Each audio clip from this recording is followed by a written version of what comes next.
My name is Henry White, and I'm going to show you my life and why I'm a civil rights activist going to march on Washington later today.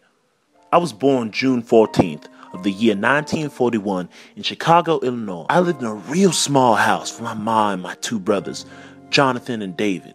My pa left when I was 6 years old, so I don't remember much of him. Ma was always on the house because she had to work lots of jobs keeping the house and all us fed. That Brown versus Board of Education thing let me and my brothers go to school at a white school, which is much closer to our house, but we weren't treated very well. I was forced to sit in the very back of the class, but I knew if I ever complained about it, I'd get in trouble. I knew one boy named Emmett Till. He was a friend of mine.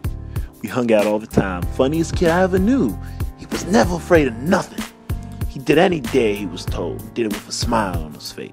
That's why when I heard he was dead to talk to that white lady, he was killed, it took the breath away from me. Sometime in the beginning of December, the same year as Emmett's death, Montgomery bus boycott thing got around. Even in Chicago, you know? I thought it was a good way to get back at them white folks for their mistreatment, what they did to little Emmett. So I took part, and with me and my brothers, we walked from school every day. It was hard, but I think it was worth it. I always studied for all my tests, but I never seemed to get anything higher than a D on my test. My teachers were pretty clear with her dislike of me. I was able to graduate from school, but because of money, I couldn't go to some fancy college like them white folk. So I decided to help out mama and started working right after the age of 8. There were some jobs available, but none of them would take me. You see, they don't like black people, so I settled for a simple and easy job at a restaurant.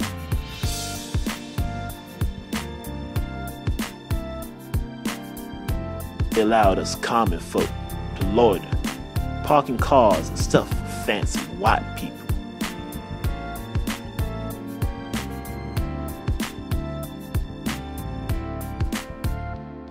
I heard a lot about these 9 kids who went to that one strict white school. It was on the news all the time.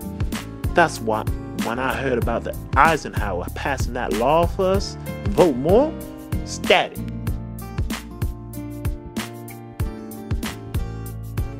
I was thinking that was pretty nice of him though. It was still hard considering them white folks always did their best to stop us for all their yelling and angry words. It made me so mad I couldn't do anything to shut them up because I knew that they'd hunt me down like a dog. Mangy dog. So I grit my teeth and let it be. I heard all about those sit-ins in the year 1960, just 4 years ago. Some of us were doing back in North Carolina. I actually did one myself. It was a crazy idea, but I sat down with a couple of buddies. We all protested. We refused to move for them white people when they were refusing us service. That was when things got messy.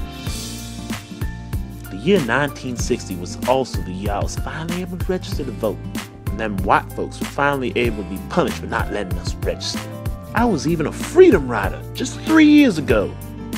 Thankfully, I wasn't on that bus that got attacked, but I heard about it, and honestly, it just made me want to ride even more.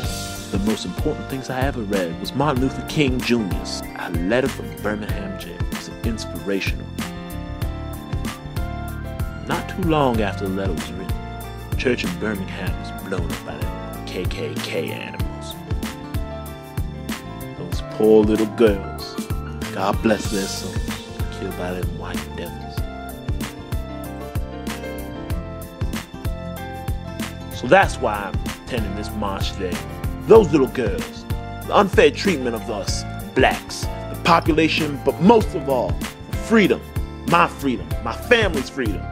And we go on the freedom of equality for all people, no matter what.